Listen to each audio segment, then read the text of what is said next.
Wa qala ta'ala, dan Allah Ta'ala telah berfirman, falamma nasu ma dzukkiru bih anjayna alladhina yanhauna 'anis su' wa akhadna alladhina zalamu bi'adabin ba'isin bima kanu yafsukun. Falamma nasu, maka ketika mereka telah lupa, ini ceritanya Bani Israel ya, ketika mereka telah lupa ma perkara dzukiru yang mereka diperingatkan bih dengan ma, selepas kaum tersebut lupa dengan peringatan yang mereka telah diperingatkan dengannya. Sudah ada amar ma'ruf nahi mungkar kepada mereka, kemudian mereka melupakan amar ma'ruf nahi mungkar tadi, melupakan peringatan-peringatan yang telah mereka dengar. Anjayna, maka kami menyelamatkan alladzina, orang-orang yanhauna, yang mereka melarang anis su'i, dari keburukan,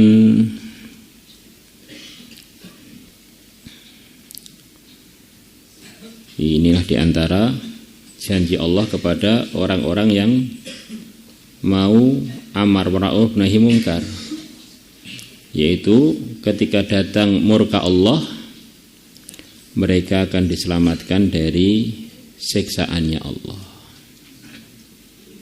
Pimpinannya al-amiruna bil ma'ruf wa nahuna 'anil munkar adalah para anbiya.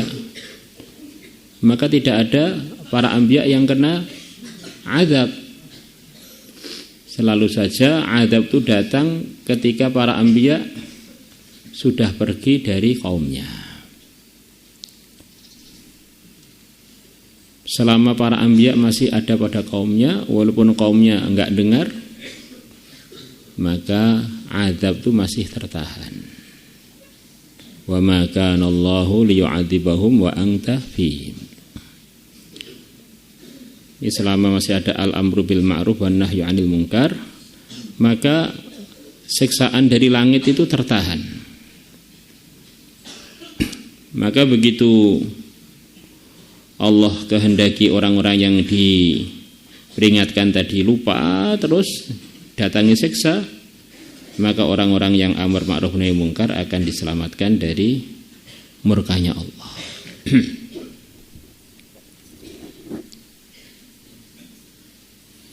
Jadi kata para ulama, kalau ada satu masyarakat di sana terjadi kemungkaran, masyarakat itu terbagi 3 kelompok. Kelompok pertama yang melakukan kemungkaran itu, maka orang ini dalam murkanya Allah, kalau sewaktu-waktu datang siksa, mereka adalah yang pertama kali akan merasakannya. Kemudian yang kedua adalah orang yang al-amru bil ma'ruf wan nahyu 'anil munkar. Al-amir bil ma'ruf wan nahyi 'anil munkar.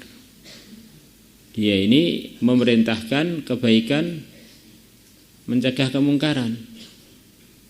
Maka orang yang tipe kedua ini begitu datang siksa, nanti akan diselamatkan oleh Allah.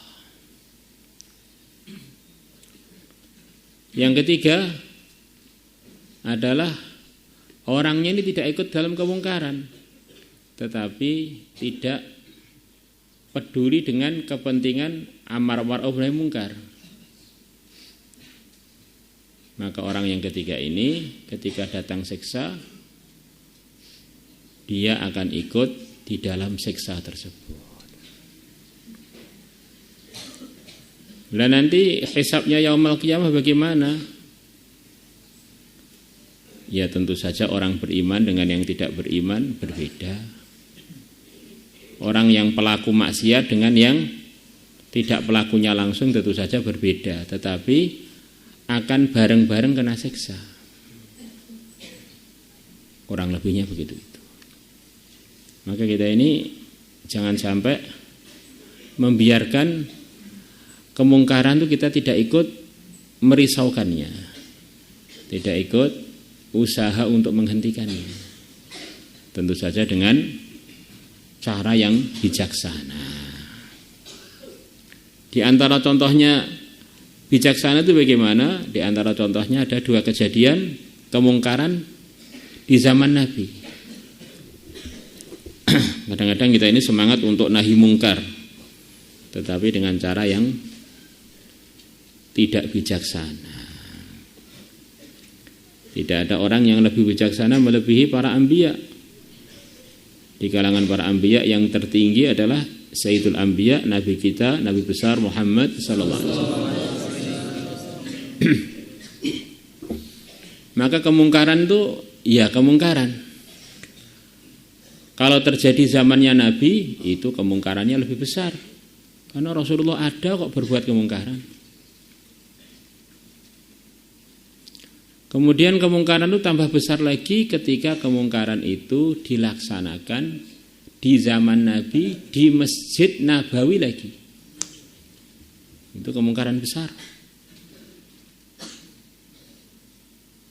Dan ada yang lebih besar lagi, sudah zaman Nabi di Masjid Nabawi lagi, di hadapannya Rasulullah lagi. Berarti ini kemungkarannya kan double-double. Ada seorang A'rabi, orang desa, datang ke Madinah. Maka dia masuk Masjid Nabawi. Di depan Nabi, namanya orang desa, melihat masjid itu juga zaman itu terbuat dari tanah. Alasnya dari tanah. Maka A'rabi tadi pengen kencing, kebelet nguyuh. Maka di hadapan Nabi langsung dia buka bajunya, langsung kencing. Di kemungkaran di zaman Nabi di Masjid Nabawi di depan Rasulullah sallallahu alaihi wasallam. Kemungkaran yang begitu serius di hadapan para sahabatnya Rasulullah lagi. Maka para sahabat begitu gemas, geram, pengen menghentikan A'rabi itu dari perbuatannya dan pengen menghentikannya dengan kasar. Langsung seketika mau diseret atau mau dipukul begitu. Maka Nabi mengatakan pada para sahabat kurang lebihnya, Jangan kalian hentikan kencing dia. Orang kalau sedang kencing dihentikan bagaimana? Sudah keluar kemudian disuruh menutup kerannya, kira-kira gimana? Itu akan terjadi maldharat pada orang tersebut. Kemudian kalau tengah-tengah dihentikan biasanya juga nggak bisa mampet dengan tuntas, malah mecer-mecer kemana-mana nanti. Akan nyiprat sana nyiprat. Biarkan sampai dia tuntas. Maka selepas A'rabi tuntas dari kencingnya, Nabi memerintahkan sahabat untuk ngambil 1 timba penuh air, suruh nyiramkan di tempat A'rabi kencing itu. Kemudian A'rabi tadi dipanggil oleh Nabi, diberi nasihat kurang lebihnya, wahai A'rabi, masjid ini tidak boleh untuk kencing, ini tempat untuk sholat, untuk baca tasbih, baca tahmid, tahlil. Maka A'rabi melihat semua yang hadir mau mukuli dia, mau menghardik dia dengan kasar, sementara yang bijaksana hanya Rasulullah saja di masjid itu. Maka A'rabi itu langsung angkat tangan doa, Allah marhamni wa Muhammada wa la tarham ma'ana ahada. Ya Allah, sayangilah aku dan Nabi Muhammad, yang lain jangan disayangi.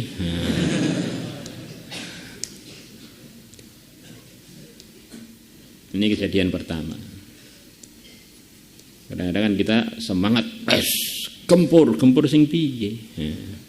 Kamu itu mau amar ma'ruf nahi mungkar dengan bijaksana apa golek marman? Kadang-kadang orang itu pengen golek marman gitu aja. Ya, akhirnya justru kita ini bukan dapat ridhonya Allah, tapi malah menyebabkan orang itu salah paham dengan kebaikan, salah paham dengan agama, salah paham dengan syariat, karena kita nyampaikannya tidak hikmah. Kemudian ketika haji wada. Haji ini dilakukan di bulan mulia. Dilakukan di bulan-bulan mulia. Orang di bulan mulia kalau melanggar, pelanggarannya dosanya lipat. Apalagi kalau bulan mulianya tadi pas 10 Dzulhijjah, tambah mulia lagi. Hari-hari 10 Dzulhijjah. Yang mana setiap harinya harganya seperti 1000 hari. Apalagi kalau 10 Dzulhijjah tadi pas hari Arafah.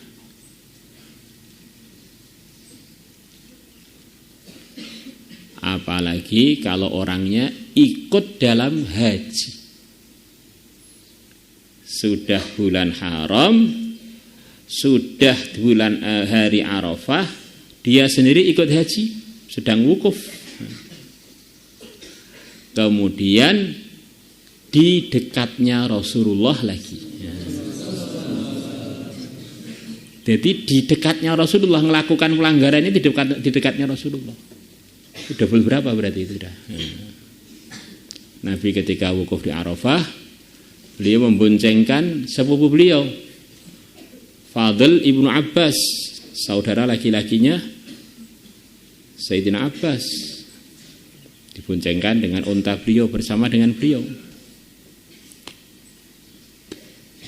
Maka ada seorang wanita yang begitu jelita datang bertanya kepada Rasulullah mengenai manasik haji.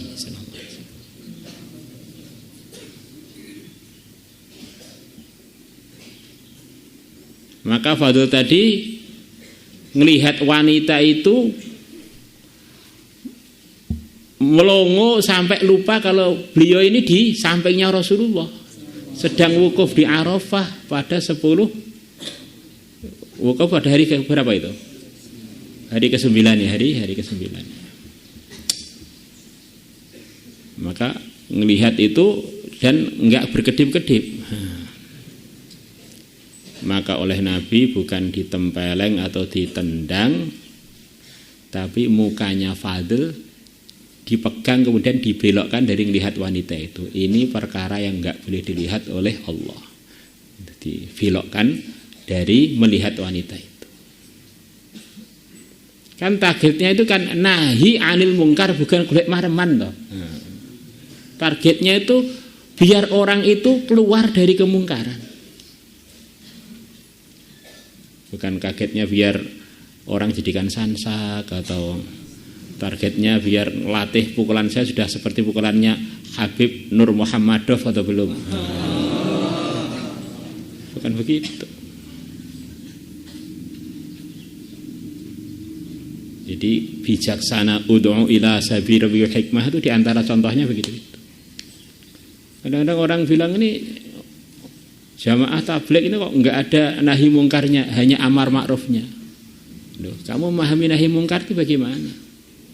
Kalau memahaminya adalah dengan kekasar, hanya pemahamannya hanya dengan kekasaran solusi semua nahi mungkar, itu malah mungkin dicari contohnya zaman Nabi malah sulit. Orang itu berbuat kemungkaran itu menggunakan waktu. Manusia ini kan dimasukkan oleh Allah dalam makhluknya yang bernama waktu, digiring waktu. Wal asr, demi masa. Maka orang itu berbuat kebaikan ataupun berbuat keburukan mesti menggunakan waktu. Maka kalau waktunya kita minta untuk taat, dia gak punya kesempatan untuk maksiat. Jadi di dalam ngajak orang kepada ketaatan itu sudah mengandungi, menghalangi dia dari kemungkaran. Itulah diantara makna tersirat dari firman Allah, ja'al haqqu wa zahaqal batil. Kalau perkara benar sudah datang, mendatangi tempat kebatilan, maka kebatilannya akan hancur karena memang tempatnya sudah ambil oleh kebenaran tadi. Ya, kalau orang itu sudah kita ambil dari tempat kemaksiatannya, kita masukkan masjid, kan dia jadi sulit untuk melakukan kemungkaran. Maka kalau ada orang tanya, loh, kamu memahami nahi mungkar itu bagaimana sih? Mukul orang, ngancam orang, bakar rumahnya orang, bagaimana? Lafadznya aja loh, menghalangi dari kemungkaran. Menghalangi kan begitu luas. Kalau orangnya sudah kita ambil waktunya, bagaimana bisa berbuat kemungkaran? Wong waktunya sudah habis untuk kebaikan. Bagaimana? Jadilah orang cerdas. Nah, kalau tempat-tempat kemaksiatan nggak perlu dihancurkan. Kalau orang di dalamnya itu semuanya sudah kita ambil waktunya untuk kebaikan, tempat itu bisa kita jadikan tempat-tempat kebaikan. Kalau memang sesuai. Gereja-gereja jadi masjid. Nah, karena yang di dalam gereja sudah khurut 4 bulan semua. Umpamanya begitu tuh. Jadi orang itu jadilah orang cerdas. Tapi kalau kita ini mengarahnya hanya solusi itu hanya menghancurkan. Solusi nahi mungkar itu harus menghancurkan, menyegel tempat. Nanti orangnya akan cari tempat lain. Tapi kalau pelakunya itu kita ambil waktunya, maka dia nggak punya kesempatan lagi untuk berbuat kemungkaran. Maka jangan sampai kita ini tertipu dengan istilah melarang kemungkaran, terus kita gambarkan itu adalah mesti dengan metode kekerasan, metode penghancuran, metode penyegelan. Itu pemikiran yang terlalu sempit. Tanpa kita nafikan, mungkin aja di satu tempat hikmahnya begitu itu, mungkin aja. Tapi secara umum memahami nahi mungkar itu luas.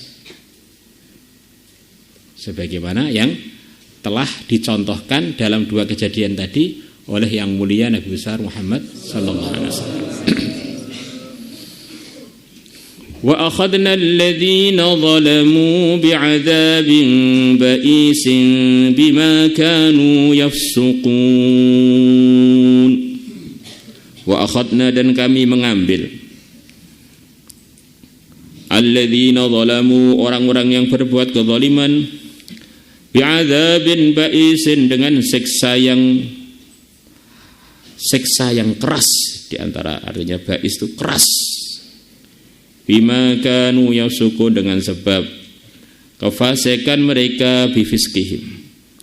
Bima, dengan sebab perkara kanu yang adanya mereka, yafsuquna, mereka berbuat kefasikan dengan sebab kefasikan mereka, dengan sebab pelanggaran mereka.